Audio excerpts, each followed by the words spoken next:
Good morning everyone. तो geography के वायुमंडल के भाग 2 में आपका स्वागत है। पिछले वीडियो में हम लोगों ने पढ़ लिया था ऑलरेडी कि वायुमंडल क्या होता है, ये किन किन अवयवों से मिलकर बना होता है। हमारी पृथ्वी के ऊपर जो गैसों का चादर है यानी कि वायुमंडल है, उनके कितने लेयर्स होते हैं, क्षोभ मंडल, समताप मंडल, मध्यमंडल, इन सब की स्पेशलिटीज़ क्या होती है, इन सब को हमने कवर किया था। तो अब हम चलते हैं अपने अगले भाग में। तो आज का जो हमारा टॉपिक रहने वाला है भाग 2 का, उसमें हम पढ़ेंगे अपना ओजोन लेयर के बारे में, यानी कि ओजोन मंडल। ओजोन मंडल, ओजोन मंडल को अंग्रेजी में बोला जाता है ओजोनोस्फेयर।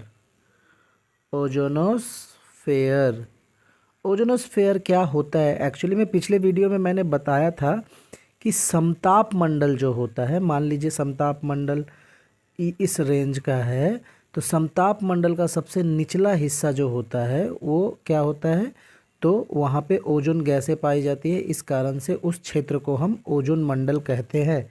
ये समताप मंडल के अंदर में ही स्थित होता है, जिसकी रेंज अप्रॉक्सीमेटली 15 किलोमीटर से लेकर के क्या होती है, 35 किलोमीटर मोटी हो सकती है ओजोन लेयर की परत की।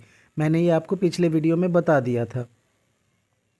यहाँ पे क्यों ये ओजोन लेयर कहलाता है, तो यहाँ पे एक गैस पाया जाता है O3, जिसे ओजोन गैस कहा जाता है। इसी कारण से इस क्षेत्र को क्या कहा जाता है, ओजोन मंडल कहा जाता है। अब हमारा जानना है कि ओजोन मंडल का महत्व क्या होता है। ओजोन मंडल जो है, ओजोन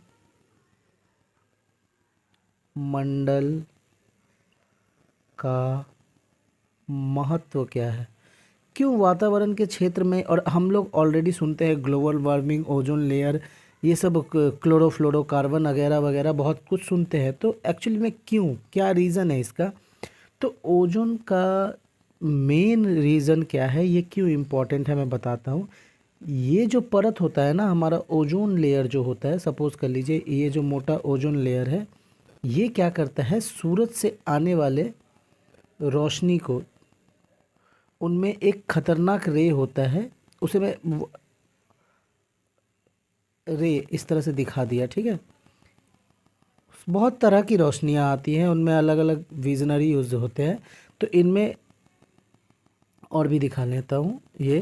तो इसमें एक पराबैंगनी किरण होता है, यूवी रे, जो कि लिविंग बींग्स के लिए बहुत खतरा होता है, जिससे विभिन्न प्रकार के रोग हो सकते हैं, आँखों का नुकसान पहुंच सकता है, त्वचा का कैंसर हो सकता है, फसल में, मौसम में, ये सब चीज़ों को वो प्रभावित कर सकता है।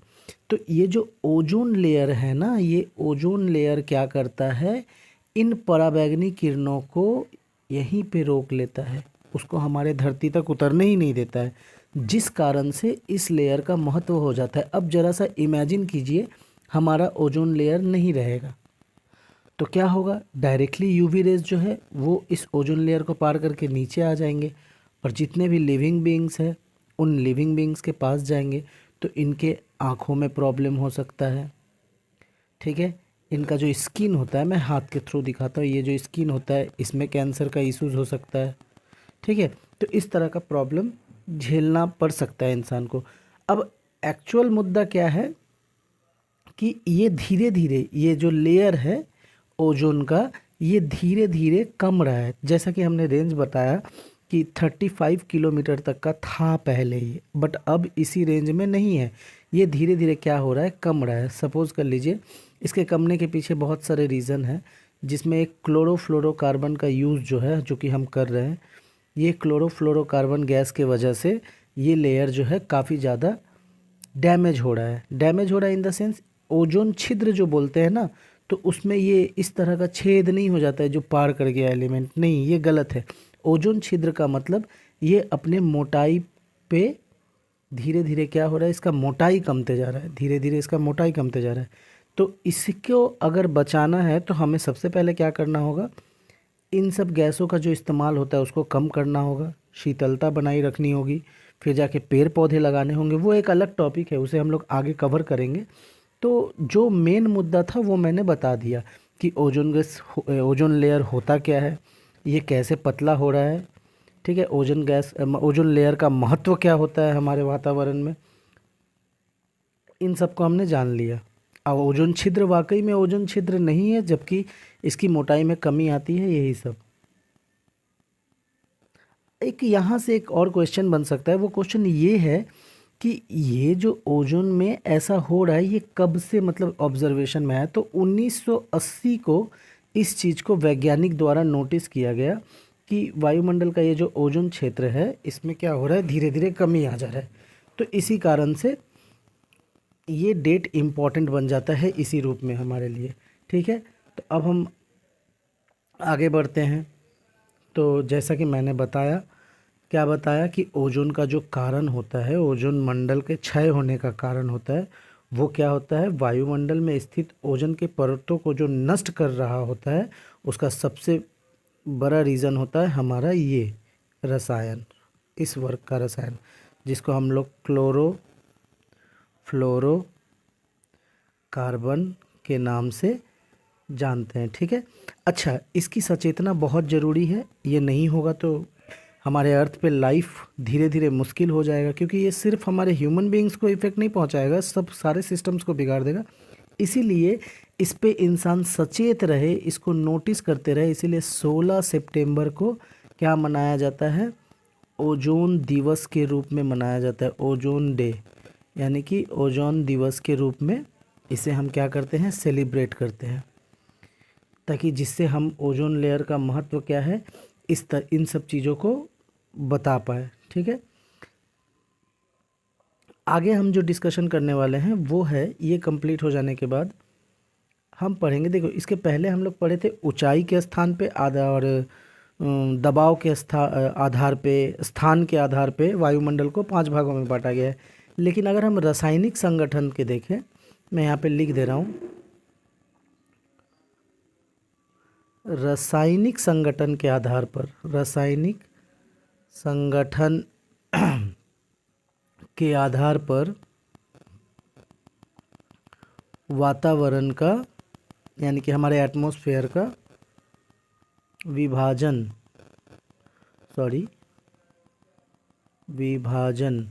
वातावरण क्या, रासायनिक संगठन के आधार पर केमिकल वे में कितने तरह में बांटा गया है। तो इसको 2 भागों में बांटा गया है। पहला बांटा गया है सममंडल, जिसे हम लोग होमोस्फेयर कहते हैं अंग्रेजी में, होमोस्फेयर। और दूसरा बांटा गया है विषम मंडल, जिसे हेट्रोस्फेयर कहते हैं, हेट्रोस्फेयर। अब हमारे सामने क्वेश्चन खड़ा होता है कि ये सममंडल क्या होता है और विषम मंडल क्या होता है। तो ध्यान से सुनना मेरी बात को। सममंडल क्या होता है, सममंडल वायुमंडल का निचला भाग होता है, जिसकी ऊंचाई ऑलमोस्ट वैज्ञानिक लोग जो कैलकुलेट किए हैं वो बोले हैं 90 किलोमीटर तक का। ठीक है, तो हमारे अर्थ के बिल्कुल नज़दीक 90 किलोमीटर तक जो है सममंडल कहलाता है। आखिर इसी जोन को सममंडल क्यों कहते हैं, इसी जोन को सममंडल कहने के पीछे का सबसे बड़ा रीज़न है कि इस भाग में ये जो सममंडल का जो 90, ये हमारा अर्थ है, मान लो यहाँ से 90 किलोमीटर, मैं ऐसे दिखा देता हूँ। ठीक है, तो 90 किलोमीटर, तो वैज्ञानिकों का मानना है कि इस भाग में विभिन्न प्रकार के गैस पाए जाते हैं, अलग अलग गैस पाए जाते हैं। मैं उनको ऐसे दिखा देता हूँ।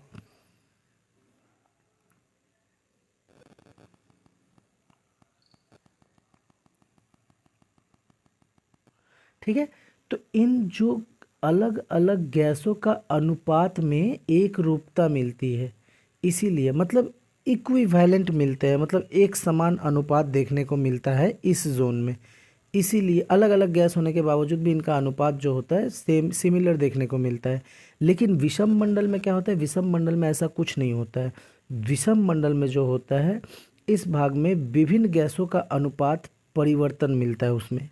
इनमें गैसों के अनुपात में क्या मिलता है, गैसों के अनुपात में परिवर्तन मिलता है, जबकि यहाँ गैसों के अनुपात में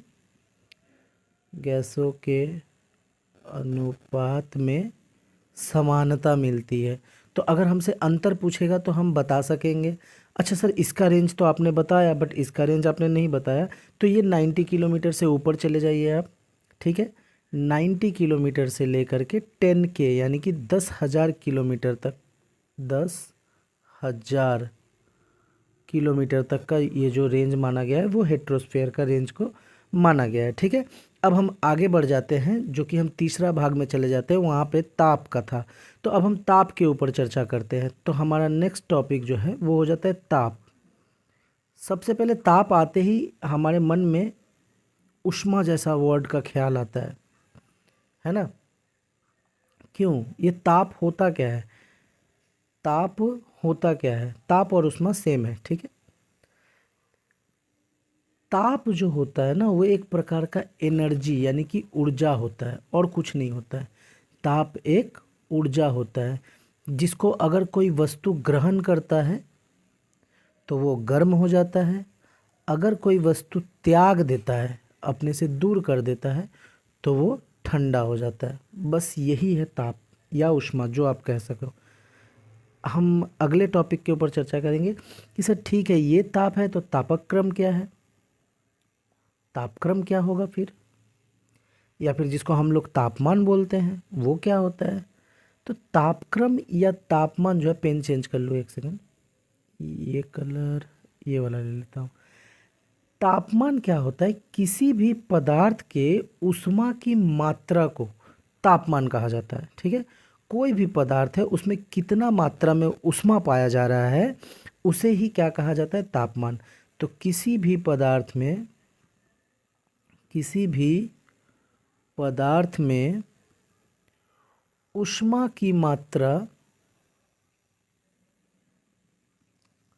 तापमान कहलाती है, ठीक है। सपोज कर लो कि ये एक कोई भी चीज़ है, इस पे हमने ऊष्मा दिया, अब ये क्या हुआ? गर्म हो गया। तो मैं जस्ट ऐसे सिंबलाइज कर रहा हूँ, गर्म हो गया। तो कितना गर्म हुआ, कितना ऊष्मा गया, वही इसका तापमान कहलाएगा कि इस पदार्थ में आखिरकार जो ऊष्मा गया था, इसने जो ऊष्मा ग्रहण किया था वो कितना किया था। तो इसको मापने के लिए भाई हमको यूनिट बनाना होगा। तो इसका यूनिट होता है डिग्री सेंटीग्रेड या डिग्री फ़ारेनहाइट। इस तरह का यूनिट का इस्तेमाल करके हम लोग तापमान को मापते हैं, तापमान को मापते हैं, उस तापमान को जानते हैं। अब तापमान को मापने के लिए कुछ यंत्र का इस्तेमाल करना होगा। तो तापमान को मापने के लिए जिन यंत्रों का इस्तेमाल किया जाता है उन यंत्रों को एक नाम दिया गया है। उन यंत्रों को कहा जाता है थर्मोमीटर। थर्मोमीटर क्या है? तो तापमान मापने वाला यंत्र ही क्या कहलाता है? थर्मोमीटर कहलाता है। Is there any doubt? I hope कि यहाँ पे आपको कोई डाउट नहीं होगा। अभी तक जो भी टॉपिक बताया गया वो बिल्कुल क्लियर होगा। जो भी तापमापी होते हैं, अच्छा थर्मोमीटर तापमापी कहलाते हैं, ठीक है। जो भी तापमापी होते हैं वो एक जैसे नहीं होते। वो जो सिर्फ बुखार लग गया हम थर्मोमीटर से माप ले, वही नहीं। ऐसे अलग अलग जगह की ऊष्मा मापने के लिए अलग अलग थर्मोमीटर को यूज़ किया जाता है। आखिरकार इस टॉपिक को क्यों बताया मैंने, आगे बढ़ेंगे तो ऑटोमेटिक समझ में आएगा। अब चले आओ हमारे मूल टॉपिक पे, यानी कि हमारे सोर्स ऑफ एनर्जी पे, जो कि है। तो इतने कुछ जानने के बाद अब हम आ जाते हैं इस टॉपिक पे, जो कि है सन। सॉरी, पेन को चेंज करना होगा। सन हमारा मेन टॉपिक क्या है? सन यानी कि सूर्य, जो कि सारे एनर्जी का मेन सोर्स माना जाता है। सूर्य के बारे में क्या जानना है? सबसे पहले सूर्य तो जो है वो एक नक्षत्र का दर्जा पाया है, यानी कि सूर्य जो है वो तारा है। और ये तारा, तारा का क्या डेफिनेशन है? तो तारा उसी को कहा जाता है जिनके पास अपना ताप और प्रकाश हो। साइज में भी बहुत विशाल होते हैं, तो सूर्य के पास है तो ये मिला जाता है। सूर्य जो है वो सौरमंडल का केंद्र माना गया है। सौरमंडल इन द सेंस सूर्य के चारों ओर क्या करते हैं? अदर्स ग्रह चक्कर लगाते हैं। तो सूर्य समेत इन सभी ग्रहों को क्या कहा गया है? सौरमंडल कहा गया है, ठीक है। तो ऐसे बहुत सारे हैं, मैं बस समझाने के लिए ये कर रहा हूँ। सन हमारा सेंटर पॉइंट है, सूरज जो है वो सेंटर पॉइंट है। बाकी ग्रह जो है वो छोटे छोटे अलग अलग अपने अपने कक्ष पर सूर्य के चारों ओर परिभ्रमण करते रहते हैं। और क्या बातें जानने लायक है सूर्य का जो सतह का तापमान होता है, सूर्य का सतह का तापमान 5600 डिग्री से लेकर के 6000 डिग्री सेंटीग्रेड तक का हो सकता है। 5600 से लेकर के 6000 डिग्री तक। 100 डिग्री में खौलता हुआ पानी अगर आपके बदन पे डाल दिया जाए तो आपका क्या अवस्था होगा, सोच करके देखो। और सूर्य का सतह का तापमान जो है वो 5600 डिग्री सेंटीग्रेड होता है। अच्छा, एक स्पेशलिटी क्या है, अगर आप धरातल से दूर जाएंगे, धरातल से दूर जाएंगे या सूर्य के केंद्र की ओर जाएंगे, एक धरातल से दूर बोल रहा है, केंद्र की ओर जाने को बोल रहा है, इस दोनों कंडीशन में सूर्य का जो टेम्परेचर होगा यानी कि तापमान होगा वो हमेशा क्या होगा, बढ़ता रहेगा। सूर्य एक विशाल आग का गोला है, इसमें निरंतर रूप में ताप और ऊर्जा निकलता रहता है। यही ताप को क्या करता है, पृथ्वी और अन्य ग्रह जो है वो एब्जॉर्ब करता है, एब्जॉर्ब करके खुद में गर्मी प्राप्त करता है। अच्छा, सूर्य से जो भी ताप निकलता है वो छोटे छोटे वेव्स के रूप में निकलता है, यानी कि छोटे छोटे तरंगों के रूप में निकलता है। इन तरंगों को फोटॉन्स कहा जाता है। क्या कहा जाता है, फोटॉन कहा जाता है। तो ये भी एक बात है जो हम लोगों को जान लेना काफ़ी ज़रूरी था। और एक बात, जिन वस्तु का तापमान, जिन वस्तु का टेम्परेचर जितना ज़्यादा होगा उन वस्तु से उतने ही छोटी फोटोन तरंगे निकलेंगी। ठीक है, अगला हमारा टॉपिक था सूर्य तप।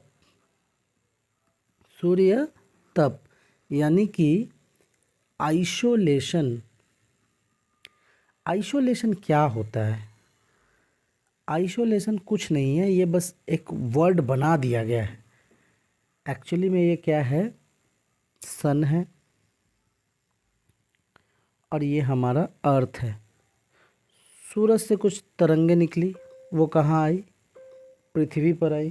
सूरज से तरंगे निकलने के बाद पृथ्वी पर आ गई है। सारी तरंगे आ जाओ पृथ्वी के पास। ये जो तरंगे हैं पृथ्वी पर आई है, इनको हम क्या बोलेंगे, इनकमिंग बोलेंगे, सोलर रेडिएशन। इसी इनकमिंग सोलर रेडिएशन का क्या किया गया, इन उठा लिया गया, इधर से सोलर ले गया और इधर से एशन ले लिया, तो बन गया इंसोलेशन। इंसोलेशन अगर असलियत में कुछ नहीं है, सूर्य से जो छोटे छोटे फोटॉन्स यानी कि एकदम छोटे छोटे जो हमारे आंखों से दिखेंगे भी नहीं, वो जो वेव्स पहुंचते हैं कहाँ तक, हमारे वायुमंडल तक, जो पृथ्वी को गर्म करते हैं, इन्हीं वेव्स को क्या कहा गया है, एक साथ में आइसोलेशन कहा गया है। सूर्य निरंतर मतलब कंटिन्यूअस जो है ना, वो लघु तरंगों के रूप में ताप का शक्ति प्रवाहित करता रहता है। यही ताप शक्ति क्या होता है, हमारे इस धरातल पर आता है और इसको ऊष्मा प्रदान करता है। सूर्य से प्राप्त होने वाली यही ऊर्जा जो है सूर्य तप कहला जाती है, जिसको हम लोग आइसोलेशन बोलते हैं। आई होप इसको समझने में तुम लोगों को कोई कठिनाई नहीं हुआ होगा। तो हम चलते हैं अब अगला टॉपिक पे। जो हमारा अगला टॉपिक है वो है एल्बेडो ऑफ अर्थ। क्या है, एल्बेडो ऑफ अर्थ यानी का पृथ्वी का अल्बेदो, पृथ्वी का अल्बेदो। ये साधारण भाषा में समझो, साधारण भाषा में क्या होता है, सूर्य से जो भी प्रकाश किसी भी वस्तु पे आता है वो पूरा पूरा का पूरा 100% अवशोषित नहीं होता है। सपोज कर लो ये वस्तु है, तो जो भी प्रकाश आया वो पूरा का पूरा अवशोषित नहीं होता है, कुछ परिमाण में वो जो है वापस लौट करके चला जाता है। जिस माध्यम से वो आया था उसी माध्यम में वापस लौट करके चला जाता है। तो ये जो चला जाने वाला हिस्सा हुआ, इसे ही एल्बेडो ऑफ अर्थ के नाम से जाना जाता है। ठीक है, अच्छा इसको मैं क्लियर कर दूं, इसका डेफिनेशन पढ़ करके क्लियर कर दूं। सूर्य से जिस रूप में ऊर्जा किसी पदार्थ के पास आती है, ऊर्जा अपना जिस रूप में किसी पदार्थ के पास आती है, परावर्तन के बाद क्या होता है, वो उसी रूप में वापस उसी वातावरण में लौट जाती है। तो अब ये जिस अनुपात में लौटा है, जिस अनुपात या प्रतिशत में ये लौटा है, उसी क्वांटिटी को एल्बेडो ऑफ अर्थ कहते हैं। सपोज कर लो कि 100 यूनिट अगर आया लाइट, मैं बस यूनिट के तौर पे समझा रहा हूँ, ये कुछ एब्जॉर्ब कर लिया, मान लो 30 यूनिट एब्जॉर्ब कर लिया, और ये क्या किया, रिटर्न कर दिया 70 यूनिट। तो ये जो अनुपात रहा, यही क्या कहलाया, 70% जो रिटर्न चला गया, यही कहलाया एल्बेडो ऑफ अर्थ। बात समझ में आ गया? अब एल्बेडो ऑफ अर्थ को थोड़ा डिटेल में समझते हैं। डिटेल में समझने के लिए इस चित्र का सहायता लेंगे। मैं एक चित्र बना के समझा रहा हूँ, देखो कैसे समझा जाता है। कि सपोज़ कर लो हमारे भूमंडल पे ये तो पहाड़ है, ठीक है सर, पहाड़ है, फिर क्या होंगे, पेड़ पौधे भी होंगे। आगे बढ़े तो थोड़ा गर्त कर देंगे तो नदी नाले झील हो जाएंगे, ठीक है। तो ऐसे स्ट्रक्चर दिखते रहेंगे। अब ये होता क्या है, कुछ ऐसे समझे, तो इधर बादल भी होंगे, ऊपरी वातावरण में धूलकण वगैरह भी होंगे, ऐसे ऐसे रहते हैं, ठीक है। तो सूरज से, हमारे इस सन से मान लो कि 100 यूनिट प्रकाश पहले एंट्री किया। कितना यूनिट प्रकाश एंट्री किया? 100 यूनिट प्रकाश एंट्री किया। तो वातावरण का जो ऊपरी परत है, यानी कि ये जो धूल कण वाला परत है, ऊपरी परत, इस परत में जब 100 यूनिट आएगा तो वो क्या करेगा, 6 यूनिट को, अगर मैं ऐसे दिखाऊं, 100 यूनिट आया तो 6 यूनिट लौटा दिया, 6 यूनिट को भेज दिया। सर 6 यूनिट को भेज दिया तो अब आएगा 94 बचा, है ना। ये 94 यूनिट हमारे वातावरण के अंदर एंट्री हो गया, ठीक है।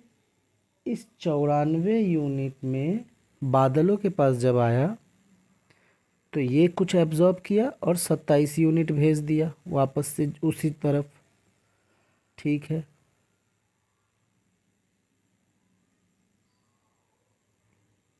सत्ताईस यूनिट भेज देने के बाद कितना बचेगा, 27 से 67 या 68, 67 यूनिट बचेगा। तो फिर वो 67 यूनिट नीचे आया। इस 67 यूनिट को पहाड़ की चोटियाँ वगैरह एक्सेप्ट किया कुछ, और वापस से 2% को भेज दिया। तो अब कितना बचा सर, 67 यूनिट था, 2 यूनिट चला गया, अब बचा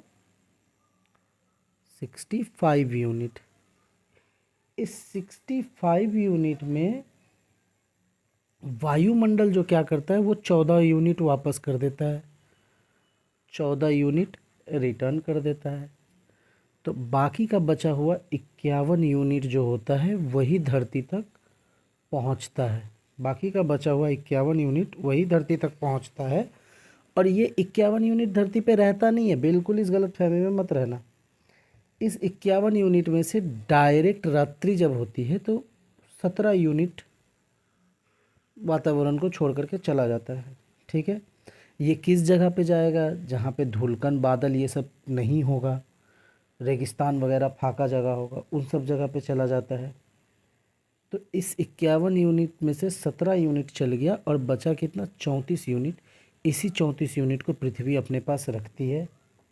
और यही क्या होता है, सूर्य से प्राप्त ताप का जो 35% लौटा अंतरिक्ष 14% भाग जलवाष्प धूल गैस के रूप में एब्जॉर्ब हो गया, शेष का 51% जो पृथ्वी तक पहुंचा, उसमें से भी रात्रि के वक्त जो 17 यूनिट चला गया, बचा हुआ 34 से 35% हिस्सा ही क्या कहलाता है, अल्बेडो ऑफ द अर्थ। यानी कि इसी को पृथ्वी बचा करके रखती है, जिससे क्या होता है, हमारा वायुमंडल गर्म रहता है और हमें भी गर्मी प्रदान होता है। आज के लिए इतना ही, बाकी का चर्चा अगले वीडियो में करेंगे। अगले वीडियो में हमें वायुदाब की पेटियाँ पढ़ना है, उसके बाद आर्द्रता और वायु वर्षा इन सब को पढ़ लेंगे तो हमारा सेकंड टॉपिक कंप्लीट हो जाएगा। Thank you, good night.